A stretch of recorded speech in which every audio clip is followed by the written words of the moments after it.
decisions. When this is, Mr. Speaker, creating a check and balance system itself. And therefore we say it increases the accountability of the people doing these actions. It increases the transparency of the government. Therefore itself, it's creating good for the world. Because why? The leaders are supposed to be accountable, and the government is supposed to be transparent for the nation, for the people, like us here. Before that Speaker. Whether it's a rumor or whether it's a check and balance system, WikiLeaks is deemed a threat by the world government all over the place. Are you saying threatening the world is a good thing? Mr. Speaker, this is where they have misunderstood. They think just because it's called leak, it's negative. No, WikiLeaks is a form of exposure of truth. And how exposing the truth is going to be negative for the particular system, Mr. Speaker. Now done with the second point itself, moving on to the third substantive, under the key phrase of avenue for concentrated efforts in investigation. Now, Mr. Speaker, let's just see the example of how these WikiLeaks have actually 754,591 documents, data, figures, statistics. They're all on WikiLeaks, Mr. Speaker. They come from all over the world. Now, how is this going to be beneficial to concentrated efforts in investigation? Because why? These WikiLeaks have 5 international media partners. They have The Guardian in England, they have the New York Times in USA, they have El Pay in France. And Mr. Speaker, we say that in this sense, these WikiLeaks have actually contributed in the sense of investigative journalism. This journalist has to investigate on the truth of this information. They do not go on a blind stance on just publishing it, but they have to investigate on what's behind it. And therefore, Mr. Speaker, this triggers inspection of the truth behind these documents. When the truth is actually being brought up to the public, brought up to the society, then this is considered good for the world, because it improves the governance system, Mr. Speaker, and therefore itself, it's creating a justice altogether. Yes. Now, if these leaks were about military tactics, and about how the United States faces the Taliban, how is this actually good for the world? Okay. First of all, their 32-page document example wasn't even about military tactics. It was about the after effects of the war. It was how the Iran war logs are actually affecting the civilians over there. It shows how, not the military tactics, but how the civilians were killed, Mr. Speaker. And this is where we say their examples were actually like something of a cloud 9, not even existing. So, Mr. Speaker, we say that how this avenue will be good, because it's going to expose justice. It's going to expose things that are supposed to be known to the people. So, Mr. Speaker, as the government for today, we've told you about how it's a check and balance in the governmental decision-making. It's going to be beneficial for the government and the public. And we told you it's an avenue for concentrated for investigations, Mr. Speaker. It's going to expose justice. And how by exposing the truth is not good for the world. And this is what they have to prove for the debate for today, Mr. Speaker. And we tell you that we totally stand on the motion for today, that this House believes that WikiLeaks is good for the world as it creates a better governance system. With that, we beg to propose proudly. Be prepared. Thank you. Ladies and gentlemen, now let us invite the second speaker from the opposition, Abdullah Ikram bin Zulkifli. Mr. Speaker, I don't care whether this deputy want to marry a guy or whatsoever, right? What I care is that what does this WikiLeaks brings towards the world? Because the fact, right, they never really prove to us why does this WikiLeaks really lead towards the benefits of the world. What are they talking about was just that the principal issues. They never really tell us what is the practicality of it, what is the cost benefit of WikiLeaks. And that's why we're going back with the trophy, Mr. Speaker. Mr. Speaker, I'm going to rebut firstly on second speaker's speech, right? Mr. Speaker, they were talking about accountable government. Ladies and gentlemen, we don't think that when you're too transparent in the first place, you're going to create accountable government, Mr. Speaker. Why? Because you're going to harm the society more. And nonetheless, right, you're going to create a government that always bow towards the society. This is when each and everything that society must know, even of 1 cent that were used by the government, also must be known to the society. We think that this is harm because of what? It will distort the policies of the government, the economical development of a particular government, Mr. Speaker. We think that it's harmful for the society, and that's why some informations were to be classified in the first place. And there were kind of like questions about this is an investigative journalism, right? Yes, we think that it is an investigative. But the thing is that how WikiLeaks sensationalized it, Mr. Speaker, creating how big fuss is the Sarah Palin's letters to Obama in the first place. Well, it's nothing. It creates misunderstanding in the United States society in the first place. Sorry, ma'am. We think that these things are harming the society, Mr. Speaker. Not just that. We also question about a problem within the diplomatic ties between U.S. and also another country. How it will create a country that don't want to trust on U.S. and how it will distort the diplomatic ties between U.S. and also another countries. And then the first speaker coming up here, right, he talked about WikiLeaks will create transparency. But they never really proved to us that the society right now are capable, credible enough to accept each and everything that the government want to tell them, Mr. Speaker. Because we think that right now, society, even though it's okay for them to know, we think that the misunderstanding still happen within the society in the first place, Mr. Speaker. We don't think that when it harms the society in the first place, it creates a misunderstandings and paranoia between the government and also the society is good for the society, Mr. Speaker. Before that, third speaker. Who are you to say that a society is not ready to accept this kind of information? Who are you?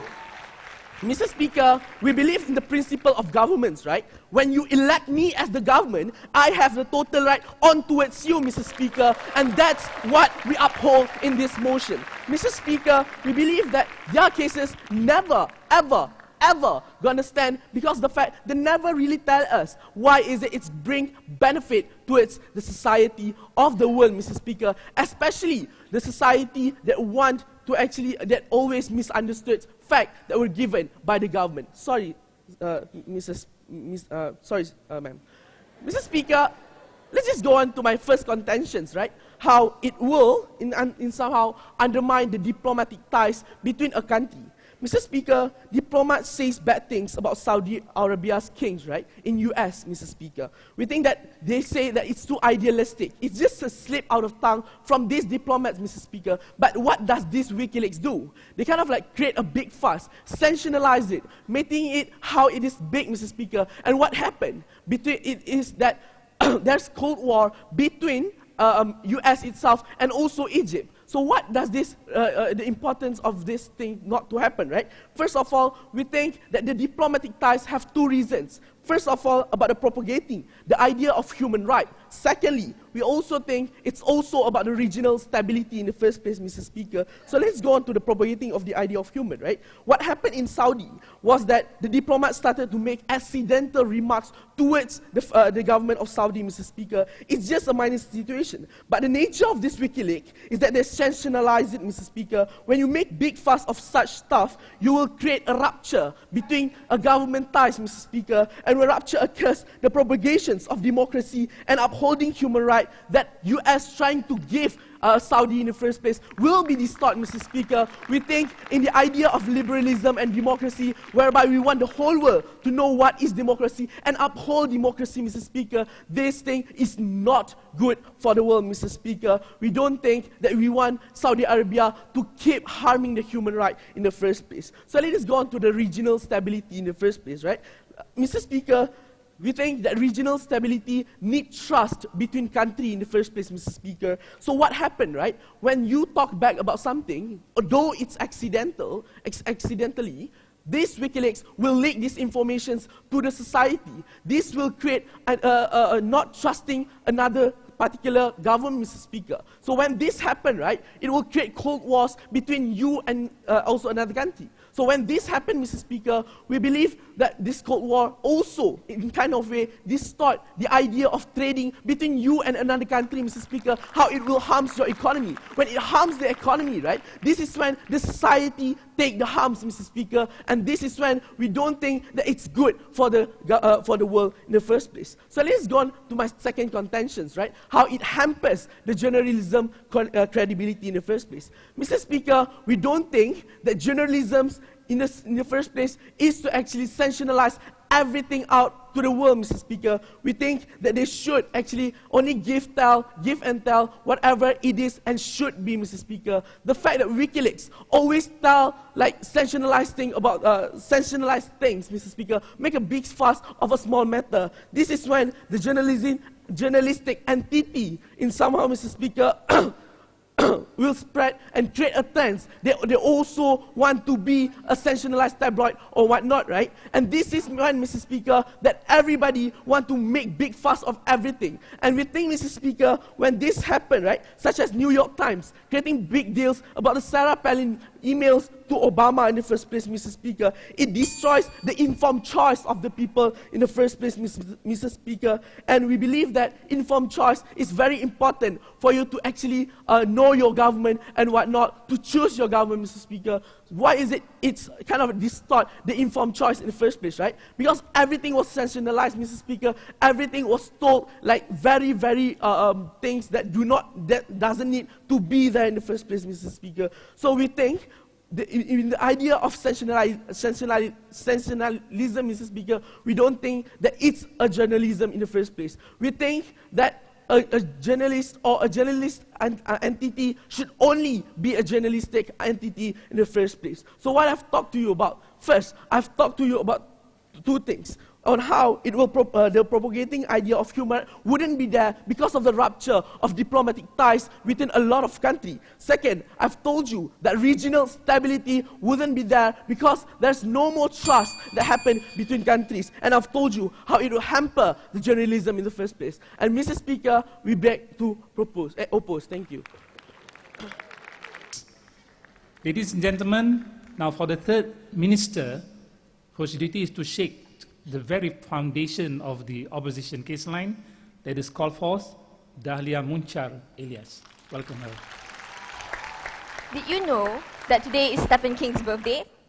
Well, I may not be that good in telling stories like him, nor am I good like the opposition in making up stories. What I will do for today is that I'll tell you the truth. The truth is, Mr. Speaker, that there are crimes, there are injustice, there are unethical behaviors done by certain parties, governments, bodies, Mr. Speaker. And this truth, Mr. Speaker, are hidden, are covered by these particular bodies who do not want the society to find out about it.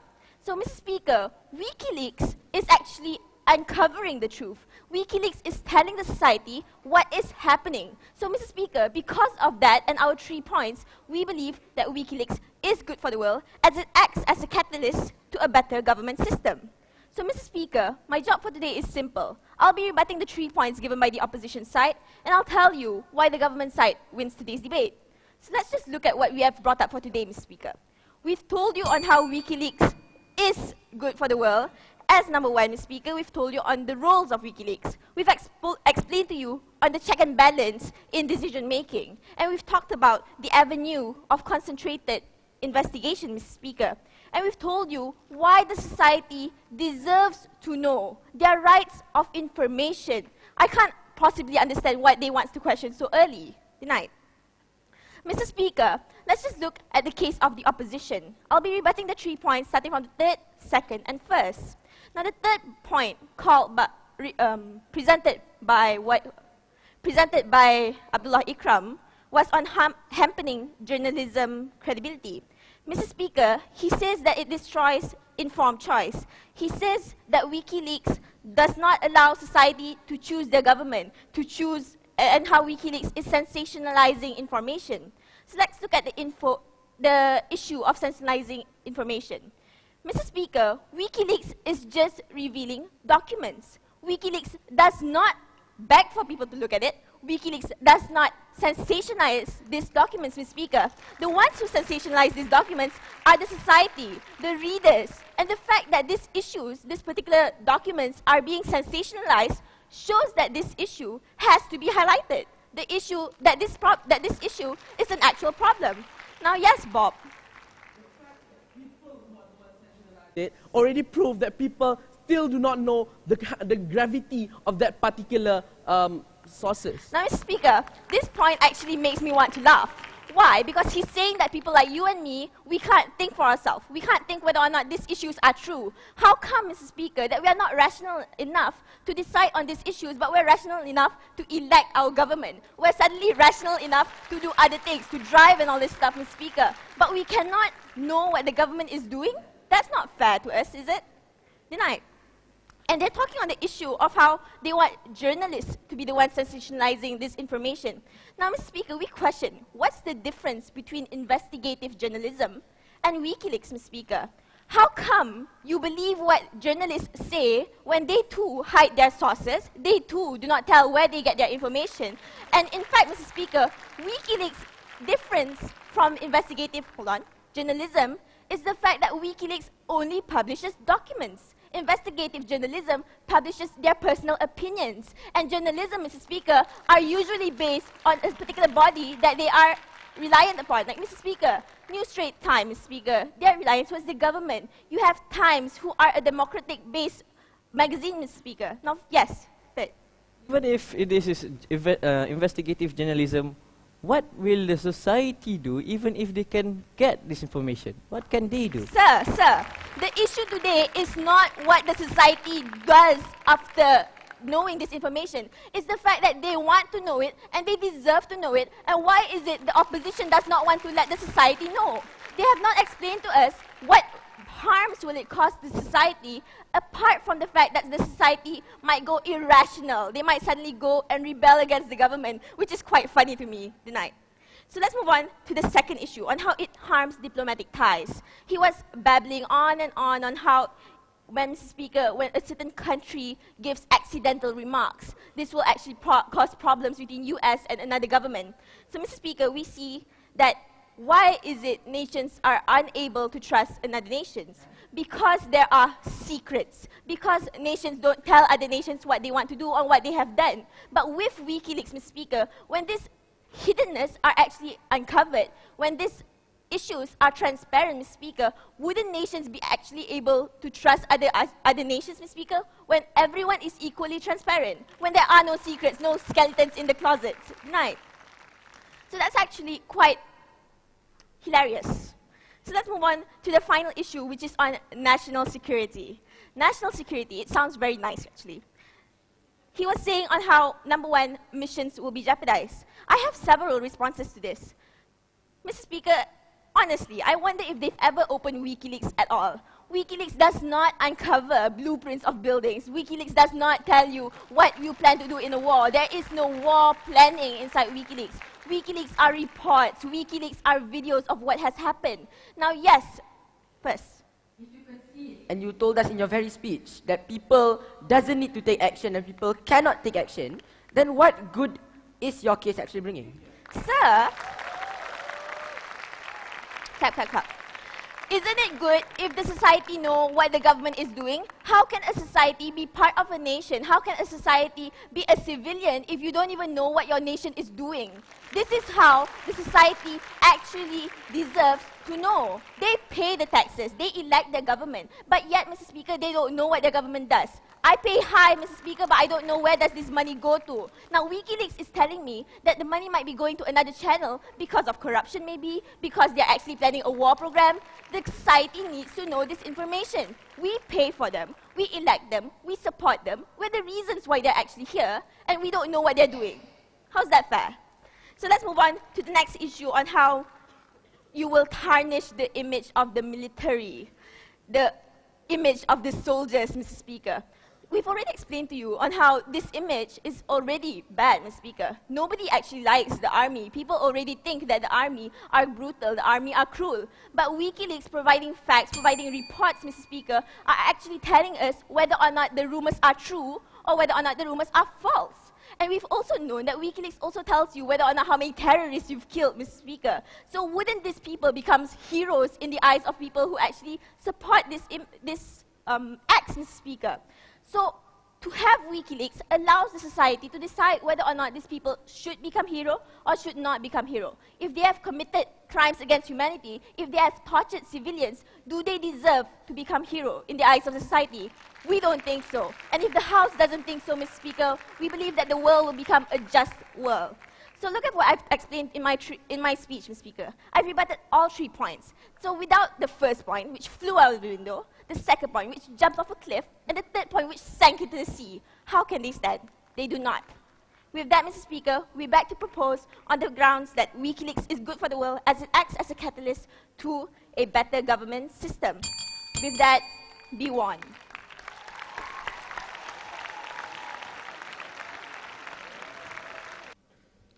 Thank you, Dahlia. Now that the government has had its say, let us call for the opposition whip to counter all points put forth by the government bench. Please welcome Muhammad Azizul Haziq bin Jalil.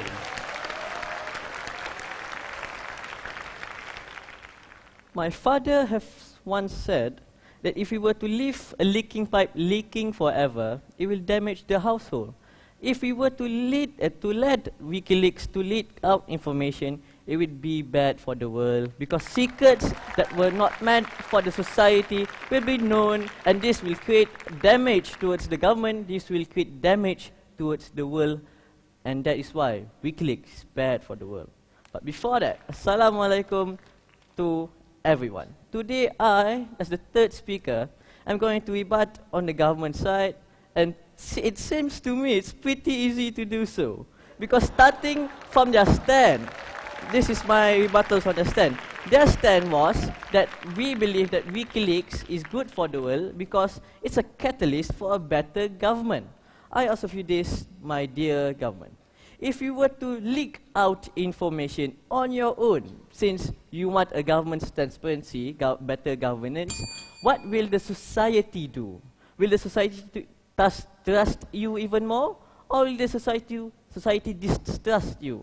Because you see, secrets are meant to be secrets because it's not meant for everyone else. Because a government, when elected by the people, shows that the people trust the government. And whatever the government do, it's for the people.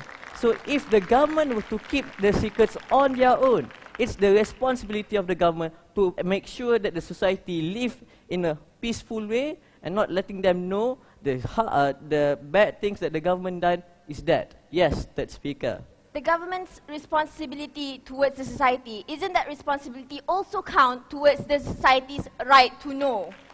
Sir, ma'am, I ask you, what if the society can know? What will the society do? You let straight out say that they cannot do anything. Is that they want to know, then they should know. Sir, ma'am, I want money from my parents. Do I get money from my parents? No. I need to justify why do I need the money. You need to justify why the people deserve the information. But you didn't. All you say is that when people know, this will create a better governance. That, ma'am, is a logical leap, and that is why they fall. So let me start with the first speaker on her key point, on her point, and the keyword of better governance. She straight out say that the government is there to serve the people. So I ask of you again, what if the people know the secrets of what the government do? If you were to say no, the people cannot do anything, it's just nothing coming from your case. But if you were to say yes, what are you trying to say? Are you trying to say that when we elect the government, we overpower the government, whatever we say goes? Are you saying that when we get information from any type of sources, when we know the truth, that we can be the government? No, sir. The government is the government because people elected it. People trust on it, and these secrets leaked out by the WikiLeaks destroy this trust between the government and the society. Whatever the WikiLeaks has leaked out only dampers the trust between the society and the government. That is why it's bad for the world. Sit down, ma'am. So, and then here comes another weird statement. People should know everything the government do. First, my response is, how? Are you going to create a press conference every day, telling the government's budget on that day, telling the government decision on that day? That's impossible, man. The second, and then when you need to tell everything, there will be never a decisive decision. Because there will be always the society saying no to your decision, but you cannot say anything. Because what WikiLeaks leaks out is just one side of the story. there's always two sides of the story, and the government side is what you're supposed to trust because you're the society, you're the supporter towards the government. Yes. How is it the government giving a society the choice to decide if the government is telling the society what to trust? WikiLeaks is giving cold, hard facts. In the electoral process, we can elect the government. This is a choice that we were given by the government to choose the government. Let me ask you, what will people choose if each and every government in Malaysia, each and every political party leaks out its wrongdoings? There will be no government at all. There will be no governance to our country, and there will be a lack of governance in our country. WikiLeaks nothing but harm towards the world. That's like all of our 3 points. Sit down. So then here comes another weird statement saying that people can think about it themselves. Yes, that's true. People can think about it themselves. But if the news were over-sensationalized, when people exaggerate the news, for instance, the video collateral murder, the video actually depicts the US Army killed the Iraqi civilians with cold blood. But in the real sense, it was an accidental death. As one of my first speakers say, in war, everything goes because it's panic and disorder there, and you need to do what is to meet the end, and that is peace in Afghanistan land. Sit down.